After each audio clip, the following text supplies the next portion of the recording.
आज की सबसे बड़ी और सबसे अच्छी खबर यह है कि गलवान घाटी के मामले पर भारत ने चीन को उसी भाषा में जवाब देने का फैसला किया है जो भाषा उसे समझ में आती है। भारत सरकार ने बीजिंग में होने वाले विंटर ओलंपिक्स के राजनयिक बहिष्कार का फैसला किया है, जिसके तहत वो अपने राजदूत को ओलंपिक खेलों की ओपनिंग सेरेमनी में नहीं भेजेगा।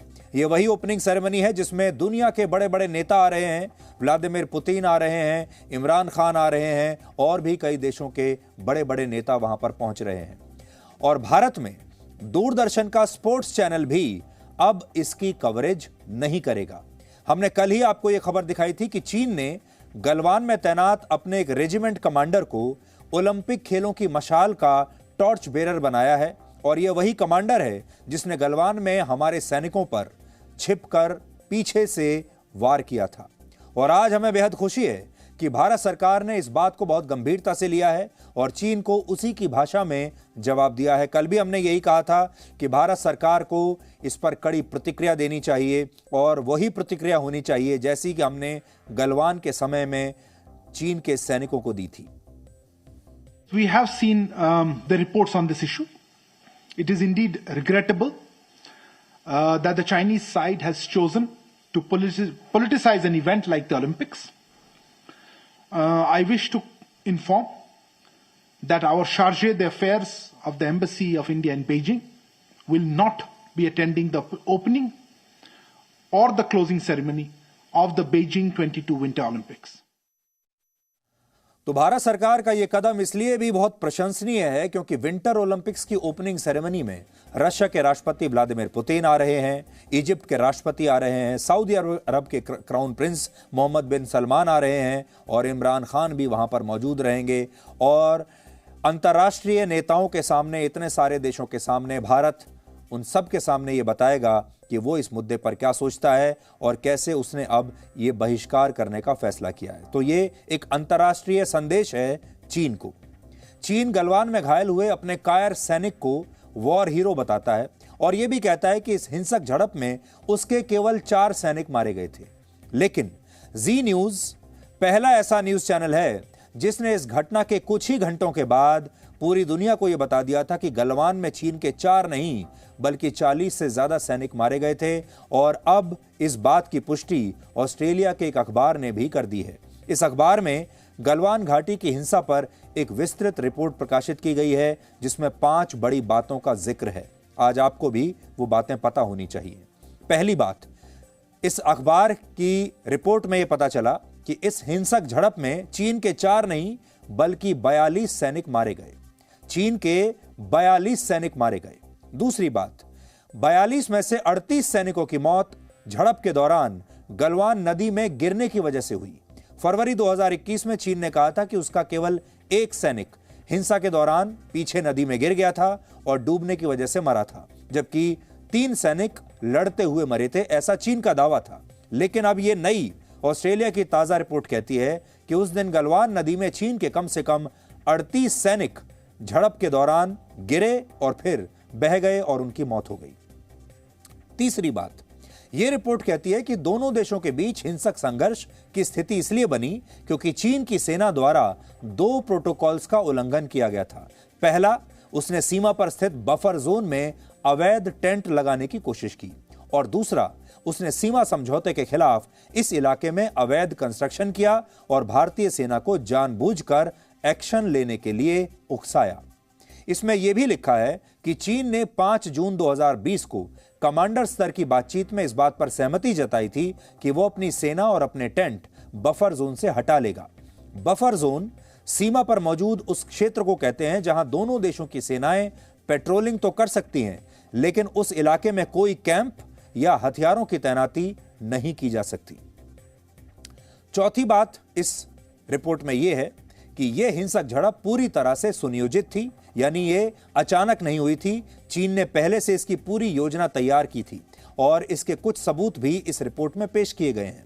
चीन ने इस झड़प के बाद जून 2020 को इस घटना के 2 वीडियोस जारी किए थे जून में, जिसमें एक वीडियो दिन का है और दूसरा वीडियो रात के समय का है। और इनमें एक वीडियो में चीन का वो सैनिक भी दिख रहा है जिसे उसने ओलंपिक खेलों में अपना टॉर्च बेरर बनाया है, जिसे वो शांति और मित्रता का दूत बनाकर दुनिया के सामने पेश कर रहा है। इस रिपोर्ट में यह पता चला है कि जिन वीडियोस को चीन 15 जून का बता रहा है, यानी जिन वीडियोस के बारे में वो कहता है कि यह वीडियो 15 जून का है, असल में वो वीडियो 6 जून के हैं। और दूसरी बात, इन वीडियोस में भारत के सैनिक बिना बॉडी गियर्स के नजर आ रहे हैं, जबकि चीन के सैनिकों ने बाकायदा वॉर हेलमेट्स पहने हुए हैं, नेक कवरिंग्स हैं और बॉडी आर्मर भी उन्होंने पहना हुआ है। यानी चीन के सैनिक इस झड़प के लिए पहले से तैयार होकर आए थे। हालांकि इस तैयारी के बावजूद भारतीय सेना ने उसके 42 सैनिकों को मार डाला और इस संघर्ष में चीन को जबरदस्त नुकसान हुआ और यह नुकसान आज तक चीन से बर्दाश्त नहीं हो रहा है। यह तस्वीर आप देखिए, इस तरह की जब तैयारी करके चीन के सैनिक आए हैं तो इसका मतलब यह है कि वो पहले से तैयार थे कि वहां पर कोई झड़प होगी। और आखिरी बात यह कि चीन में इस हिंसा से जुड़ी तमाम जानकारियों को प्रकाशित करने पर पूरी निगरानी रखी जा रही है और इस पर पूरी तरह से रोक लगाई हुई है। अगर कोई भी पत्रकार या कोई दूसरा व्यक्ति समाज में इस मुद्दे पर कुछ भी लिखता है तो उसे गिरफ्तार कर लिया जाता है। इससे पता चलता है कि चीन ये बिल्कुल नहीं चाहता कि इस संघर्ष का सच दुनिया को पता चले। और मैं आपको पढ़कर भी आज बता सकता हूं इस रिपोर्ट में क्या लिखा है। यह रिपोर्ट ऑस्ट्रेलिया के एक अखबार की है और इसमें जो इसका जो हेडर है वो ये कहता है कि चीन के ज़्यादातर जो सोल्जर्स थे वो डूबने से मरे थे, वो घायल हुए, फिर नदी में गिर गए और उसके बाद वो नीचे डूब गए। और फिर आगे ये रिपोर्ट वैसे काफ़ी लंबी है, लेकिन इस रिपोर्ट में ये साफ साफ लिखा है कि at least 38 PLA troops along with Wang were washed away and ड्राउन्ड that night. यानी 38 सोल्जर साफ साफ इसमें इन्होंने लिखा हुआ है कि उनके नदी में गिरे और डूबकर मर गए। और फिर जो डिटेल्स मैंने आपको पढ़कर बताई हैं, ये सारी डिटेल्स इस रिपोर्ट के अंदर लिखी हुई है। आज हम आपको 17 जून 2020 के डीएनए के कुछ अंश दिखाना चाहते हैं। तिथि आप याद कर लीजिए, 17 जून 2020। ये घटना घटी है 15 जून को। और 17 जून के डीएनए में हमने आपको क्या बताया था, जब सबसे पहले हमने पूरी दुनिया को यह बताया था कि गलवान में चीन के 4 नहीं 40 से ज्यादा सैनिक मारे गए हैं। और दुर्भाग्य यह है कि हम ये बात जब कह रहे थे तो हमारे देश के ही बहुत सारे लोगों को ये बात पसंद नहीं आई और उन्होंने इस पर विश्वास नहीं किया था। अब देखिए उस दिन का डीएनए। सैनिकों के बीच पत्थर, लाठी, डंडों और लोहे की रॉड्स के साथ मारपीट शुरू हुई। इस दौरान भारत के कई सैनिक गलवान नदी में गिर गए और इनमें से 20 जवानों को चोट और ठंड की वजह से मृत्यु हो गई। वहां पर जो टेम्परेचर है वो 0 से भी नीचे है और हालात जो हैं बड़े वहां पर हमेशा बहुत मुश्किल रहते हैं। टेरेन ऐसा है कि वहां पर चलना भी मुश्किल होता है। हालांकि चीन को भी इस दौरान काफी नुकसान हुआ है और उसके कम से कम 35 से 43 सैनिक मारे जाने की खबर इस समय मिल रही है। लेकिन आप ये भी जान लीजिए कि चीन इस बात को कभी स्वीकार नहीं करेगा कि भारत की फौज ने उनके 35 से 45 जवानों को मार डाला है, क्योंकि चीन के लिए यह बहुत ही एक तरीके से शर्म की बात है। तो आप देखिए 17 जून 2020 का ये वीडियो हम आपको दिखा रहे हैं। ये जो घटना थी गलवान में जो हुई थी, ये संघर्ष जो हुआ था, ये हुआ था 15 जून 2020 की रात को। 16 जून को इसके बारे में पता चला था और तब तक कोई डिटेल्स नहीं आई थी। शुरू में तो यही कहा जा रहा था कि भारतीय सेना के भी 2 ही जवान शहीद हुए हैं। और 17 जून को जी न्यूज़ पहला ऐसा चैनल था जिसने ये बताया था कि चीन झूठ बोल रहा है, उसके 40 से 45 सैनिक इस संघर्ष में मारे गए हैं। अब देखिए इसके बाद क्या होता है।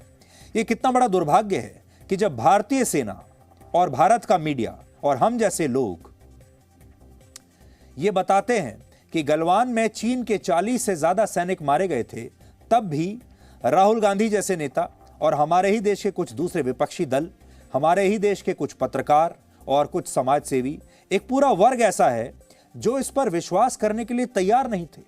उन्हें ना तो भारतीय सेना पर विश्वास है, ना ही भारत के मीडिया की इन रिपोर्ट्स पर विश्वास है और वो लगातार ये कहते चले गए कि नहीं, जो चीन कह रहा है वही सही है, हमारे ज्यादा लोग मारे गए हैं और चीन हमारे घर में घुसकर हमारे सैनिकों को मारकर चला गया।